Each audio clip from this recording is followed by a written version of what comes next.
नमस्कार, मैं दीप आप सबका स्वागत करता हूँ बी थिंक स्टडीज़ में। आज पॉलिटी के तीसरा क्लास है और इसमें हम लोग डिस्कस करेंगे silent feature of Indian constitution. तो अगर हम लोग silent feature of Indian constitution देखेंगे, इसमें बहुत सारे पार्ट हैं। चलिए हम लोग देखते हैं एक के बाद एक क्या क्या पार्ट्स आते हैं। पहला जो पार्ट है वो है lengthiest constitution of the world. Indian constitution जो है वो वर्ल्ड के सबसे लेंथीएस्ट कॉन्स्टिट्यूशन है, बहुत सारे आर्टिकलों से बना हुआ। अगर हम लोग कंपेयर करेंगे यूएस के साथ, ऑस्ट्रेलिया के साथ या फिर कनाडा के साथ, उन लोगों के पास बहुत कम कम आर्टिकल है, लेकिन इंडिया के पास पहले जो था 22 पार्ट में डिवाइड था इंडिया का कॉन्स्टिट्यूशन, जिसमें 9 शेड्यूल्स थे और 395 आर्टिकल्स थे शुरुआत में।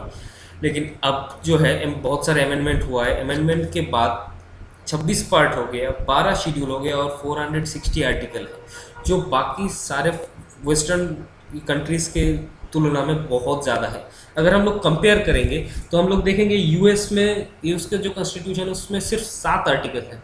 अगर ऑस्ट्रेलिया का कॉन्स्टिट्यूशन देखेंगे इसमें सिर्फ 128 आर्टिकल्स है, और कनाडा का अगर देखेंगे इसमें 147 आर्टिकल्स सिर्फ। तो इस हिसाब से इंडियन कॉन्स्टिट्यूशन ऑलमोस्ट उन लोगों से दुगना बड़ा है और दुगना आर्टिकलों से मतलब घिरा हुआ है, और आर्टिकल्स का कोलैबोरेशन है। तो ये दुनिया का सबसे बड़ा lengthiest constitution of the world है। तो नेक्स्ट जो इसका पार्ट है वो देखते हैं पार्लियामेंट्री फॉर्म ऑफ गवर्नमेंट। इसमें क्या है, बोथ सेंटर और स्टेट में पार्लियामेंट्री फॉर्म ऑफ गवर्नमेंट चलता है इंडिया के। ठीक है, तो इसमें क्या है, पार्लियामेंट्री फॉर्म ऑफ गवर्नमेंट में जो स्टेट के गवर्नमेंट है वो रिस्पॉन्सिबल होते हैं लेजिस्लेचर के पास, उनको जवाबदाही है, मतलब जवाब देना पड़ता है लेजिस्लेचर के पास जाके कि क्या हुआ है क्या नहीं। इसका जो कॉन्स्टिट्यूशनल हेड है वो प्रेसिडेंट है, but real executive power PM के पास रहता है, जो कि काउंसिल ऑफ मिनिस्टर का हेड है। पीएम रियल एग्जीक्यूटिव पावर अपने आप पास रखता है, लेकिन प्रेसिडेंट के पास इतना ज़्यादा पावर नहीं होता है, वो सिर्फ कॉन्स्टिट्यूशनल हेड है। अगर हम लोग कंपेयर करेंगे इंडियन प्रेसिडेंट को, तो हम लोग कुछ हद तक कंपेयर कर सकते हैं उनको ब्रिटिश क्वीन के पास साथ, लेकिन ब्रिटिश क्वीन से थोड़ा सा ज़्यादा पावर बिलोंग करता है इन लोगों के पास। दैट मीन्स इंडियन प्रेसिडेंट के पास थोड़ा ज़्यादा मतलब पावर है इस हिसाब से। तो आगे बढ़ते हैं नेक्स्ट में, unique blend of rigidity and flexibility में क्या है इसमें। चलिए देखते हैं तो unique blend of rigidity and flexibility में क्या आता है। हम लोग जब लास्ट मतलब पहले वाला जो टॉपिक पढ़ा रहे थे, जिसमें हम लोग डिस्क्राइब किए थे federalism and non federal character of Indian constitution, उसमें हम लोग एक पार्ट में बोले थे 368 और इसके बारे में, इसमें अमेंडमेंट में क्या चेंज होता है क्या नहीं। उसमें एक बार हम लोग इसको ये प्रॉपर्टी को टच करके आए थे। चलिए अब देखते हैं इसमें क्या है। 368 आर्टिकल के अंदर वहाँ का 2 टाइप ऑफ अमेंडमेंट है, मतलब 2 टाइप से अमेंडमेंट किया जा सकता है। तो इसमें क्या होता है कि जब भी अमेंडमेंट करना हो कॉन्स्टिट्यूशन में, तो इसमें पार्लियामेंट की स्पेशल मेजोरिटी चाहिए। ठीक है, और रेक्टिफिकेशन के लिए भी जितने भी स्टेट के मतलब फेडरल स्टेट के प्रिंसिपल मतलब फेडरल कैरेक्टर जितने भी स्टेट का इफेक्ट करता है, उस उनमें से हाफ स्टेट का राजीनामा चाहिए अगर कोई अमेंडमेंट हो। दैट मीन्स अगर सपोज कि 5 स्टेट में या फिर 6 स्टेट में ये इफेक्ट कर रहा है, ये नया फेडरल के जो अमेंडमेंट आया है वो नया फेडरल कैरेक्टर मतलब फेडरल कैरेक्टर 5 या 6 स्टेट के फेडरल कैरेक्टर को इफेक्ट करता है नया कुछ अमेंडमेंट, तो इनमें से 3 स्टेट मिनिमम उन लोगों का राजीनामा चाहिए कि इसमें चेंज हो सकते हो, इसमें अमेंड कर सकते हो, तभी ये अमेंडमेंट होगा। तो ये एक मतलब फ्लेक्सिबल कॉन्स्टिट्यूशन का एक अच्छा मतलब आर्टिकल है, मतलब एक अच्छा कैरेक्टरिस्टिक्स है, जिसमें आप चेंज करने के लिए बहुत मतलब कष्ट करना पड़ेगा, इतना आसानी से आप चेंज नहीं कर पाओगे। लेकिन उसी मतलब 368 के बाहर ऐसे कुछ छोटे छोटे आर्टिकल्स हैं जिसके दौरान आप चेंज कर सकते हो कुछ कुछ चीज़ें without concern of the state. That mean state के कंसर्न नहीं चाहिए तब, स्पेशली डेमोग्राफी जब चेंज करोगे या फिर नेम चेंज करोगे कोई स्टेट के, तब आपका स्टेट की कंसर्न नहीं चाहिए, वो यूनियन सिंपल ऑर्डिनरी मेजोरिटी से ही उसको चेंज कर सकता है। ठीक है, तो ये जो कैरेक्टर है फिर फ्लेक्सिबल है, तो इसीलिए इंडियन कॉन्स्टिट्यूशन को बोला जाता है a unique blend of rigidity and flexibility. Indian constitution ना ही रिजिड है यूएस के कॉन्स्टिट्यूशन जैसा, ना ही मतलब फ्लेक्सिबल है ब्रिटिश कॉन्स्टिट्यूशन के जैसा। दैट मीन्स ये मतलब टाइम टू टाइम चेंज होता रहता है। इसीलिए इसको बोलता है unique blend of rigidity and flexibility.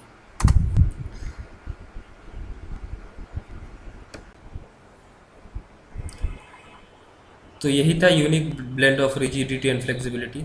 आगे देखते हैं आगे वाला क्या है। आगे वाला है फंडामेंटल राइट्स।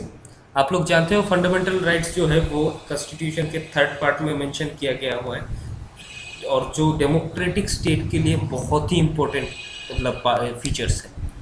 ये एक्चुअली स्टेट को प्रोहिबिट करता है कुछ कुछ चीज़ें ना करने के लिए, ताकि कोई भी मतलब इंडिविजुअल पर्सन है उसका राइट छीनी जाए। तो स्टेट को वो डायरेक्टली मना करता है तुम ये नहीं कर सकते। अगर वो ऐसा हो तो सुप्रीम कोर्ट अंडर आर्टिकल 32 और हाई कोर्ट अंडर आर्टिकल 226, वो लोगों के पास पावर है रिट इशू करने के लिए। इन लोगों के पास रिट्स होते हैं 32 में 5, इसके बाद 226 में भी होते हैं, जो फंडामेंटल राइट्स को प्रोटेक्ट करता है। और ये सुप्रीम कोर्ट और हाई कोर्ट दोनों के पास पावर होते हैं ये रिट्स जारी करने के लिए स्टेट या फिर कोई भी किसी के अगेंस्ट में, ताकि fundamental rights of a person को सिक्योर किया जा सकता है। तो यही है फंडामेंटल राइट्स का कॉन्सेप्ट। ये 14 से लेकर 32 तक है, जो हम लोग बाद के पार्ट में एक्सप्लेन करेंगे।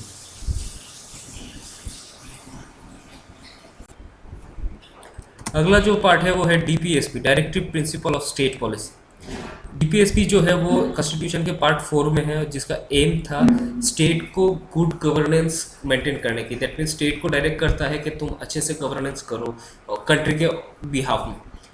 दो ये जो पार्ट है वो जस्टिफाइबल नहीं है। दैट मीन्स अगर स्टेट इस इन पार्ट मतलब इन पॉलिसीज़ को इम्प्लीमेंट ना करे, इन आर्टिकल्स को या फिर पॉलिसीज़ को, तो आप स्टेट के खिलाफ कोई भी एक्शन नहीं ले सकते। तो ये जस्टिफाइबल नहीं है, इसके लिए बहुत सारा क्रिटिसिज्म भी हुआ है, लेकिन इसका कोई फ़ायदा नहीं हुआ जो भी हो।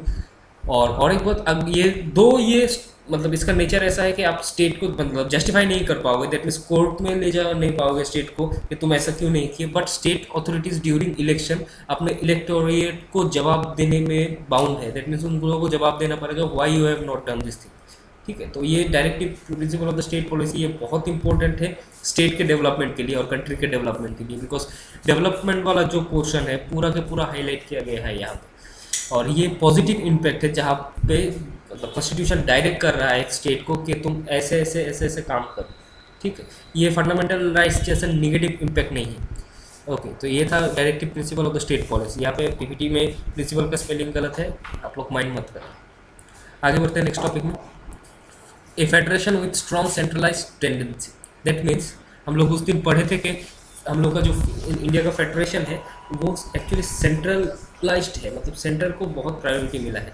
हम लोग को ऐसे डिस्क्राइब किया जा रहा था इंडियन कॉन्स्टिट्यूशन को कि मतलब यूनियन जो है वो सेंटर में रहेगा और पेरिफेरी में रहेगा स्टेट, और इसी के ब्लेंड में बनता है। इसमें क्या हुआ है, हम लोग जानते हैं कि इंडिया में फेडरल कैरेक्टर बहुत ज़्यादा, मतलब फेडरल कैरेक्टर को बहुत ज़्यादा मायने दिया गया है, या फिर इंडियन कॉन्स्टिट्यूशन को बोल सकते हो एक किस्म का फेडरल कॉन्स्टिट्यूशन ही। लेकिन जब इमरजेंसी लग जाएगा, जब प्रेसिडेंट इमरजेंसी डिक्लेयर कर देगा अंडर 352 आर्टिकल, तब जाके ये अचानक से यूनिटरी में कन्वर्ट हो जाएगा। दैट मीन्स जितने भी फेडरल कैरेक्टर है स्टेट के वो सब हट जाएगा और ये एक यूनिटरी कैरेक्टर का स्टेट बन जाएगा। तो ये जो है ये बोलता है कि सेंटर जो है वो बहुत स्ट्रॉन्ग है। तो ये और एक साइलेंट फीचर है इंडियन कॉन्स्टिट्यूशन के। आगे बढ़ते देखते एडल्ट सफरेज। ये क्या है, पहले जिस जैसा कम्युनल इलेक्टोरेट था वो सबको हटा के यूनिवर्सल एडल्ट फ्रेंचाइजी लागू किया गया है इंडिया के, जहाँ पे 18 साल के उम्र के मतलब मैन एंड वुमेन सारे के सारे अपने मतलब इलेक्ट कर सकते हैं अपने रिप्रेजेंटेटिव को लेजिस्लेचर के लिए। दैट मीन्स उन लोगों के पास राइट टू वोट आ जाएगा 18 साल में। तो ये एक सॉरी यूनिवर्सल एडल्ट फ्रेंचाइजी है जो इंडियन कॉन्स्टिट्यूशन अपनाया है, और ये बहुत ही अच्छा है डेमोक्रेसी के टूवर्ड्स, जहाँ पे कम्युनल इलेक्टोरेट्स को कोई दर्जा ही नहीं दिया गया और एबोलिश कर दिया गया है। तो आगे वाला जो है इंडिपेंडेंट जुडिशरी। हम लोग जानते हैं जितना भी फंडामेंटल राइट्स जितना भी लॉज लाते, जब तक एक सेफगार्ड रखने वाला और मतलब पावरफुल वॉचडॉग नहीं रहेगा तब तक कुछ मतलब इसका मतलब फ़ायदा नहीं होगा। इसीलिए इंडियन कॉन्स्टिट्यूशन हम लोग इंडिपेंडेंट और इम्पार्शियल जुडिशियरी प्रोवाइड किया है, जो देखता रहेगा, जिसके पास पावर है जुडिशियल रिव्यू का, और जो देखता रहेगा मतलब किसी का भी राइट, किसी का भी लॉ मिसयूज़ नहीं हो रहा है, कोई भी किसी के साथ नाइंसाफ़ी नहीं हो रहा है, वो जो देखता रहेगा या फिर जो वो डिसाइड करेगा, वही है इंडिपेंडेंट जुडिशरी जो इंडिया को इंडियन कॉन्स्टिट्यूशन में प्रोवाइड किया है। मोरोवर ये कस्टोडियन है इंडियन सिटीजन का राइट्स का। दैट मीन्स जितना भी राइट है इंडियन सिटीजन का, उसका कस्टोडियन, उसका गार्जियन बोल सकते हो, इंडिपेंडेंट जुडिशरी है इंडिया का। ये और भी देखता है स्टेट और सेंटर के बीच भी अगर कभी टफल आ गया तो भी इंडिपेंडेंट जुडिशरी देखता है। अगर हम लोग कॉन्स्टिट्यूशन में कोई मिसयूज कर रहा है वो भी इंडिपेंडेंट जुडिशरी देखता है। तो ये एक अच्छा यूनिक कैरेक्टर है जो हम लोग का कॉन्स्टिट्यूशन हम लोग को प्रोवाइड किया है। इसके बाद आता है सेकुलर स्टेट।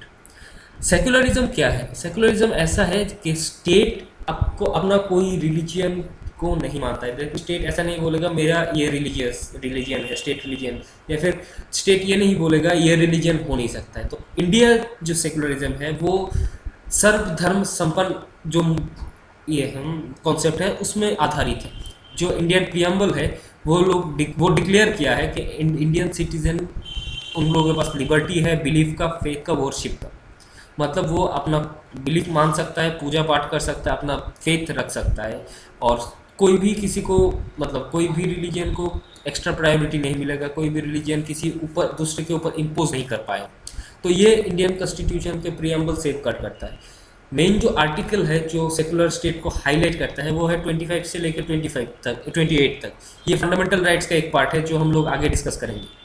तो यही सब मिलके इंडिया को एक सेकुलर स्टेट बनाता है। और इंडिया सर्वधर्म संपन्न कॉन्सेप्ट के ऊपर है। दैट मीन्स सारे धर्म एक है, ठीक है, और सारे धर्म संभव है इंडिया में, कोई भी किसी से बड़ा छोटा नहीं है। तो ये एक अच्छा करेक्टर है जो इंडियन कॉन्स्टिट्यूशन हम लोग को प्रोवाइड करता है।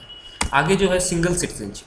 हम लोग देखे हैं जितने भी फेडरल स्टेट है वहाँ पे डुअल पॉलिटी, ये मतलब डुअल सिटीजनशिप का कॉन्सेप्ट है।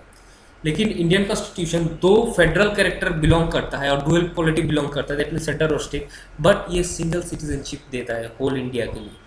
कोई भी स्टेट का पर्टिकुलर अलग से कोई सिटीजनशिप नहीं होता है, सारे के सारे सिटीजन ऑफ इंडिया कहलाते हैं और सबका इक्वल राइट्स होता है हर एक स्टेट में। तो इंडिया कभी मतलब डुअल पॉलिटी में डुअल सिटीजनशिप में बिलीव नहीं करता है। और लास्ट वाला है फंडामेंटल ड्यूटीज़।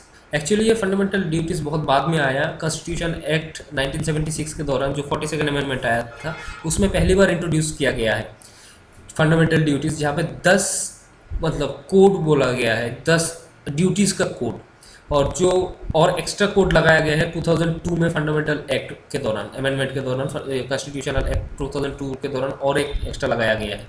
तो ये क्या है? एक्चुअली फंडामेंटल ड्यूटी है अलार्म सिटीजन को बोलने के लिए, तुम लोगों को हम लोग इतने सारे राइट्स दे रहे हैं, अब तुम लोगों का भी कुछ ड्यूटी बनता है ये कंट्री के लिए। तुम लोगों को डेमोक्रेटिक मतलब बिहेवियर कंट्री का मेंटेन करने के लिए कुछ नॉर्म्स, कुछ नियम, कुछ कायदे मानना पड़ेगा, और इसीलिए तुम लोगों को ये सब रूल्स फॉलो करना चाहिए।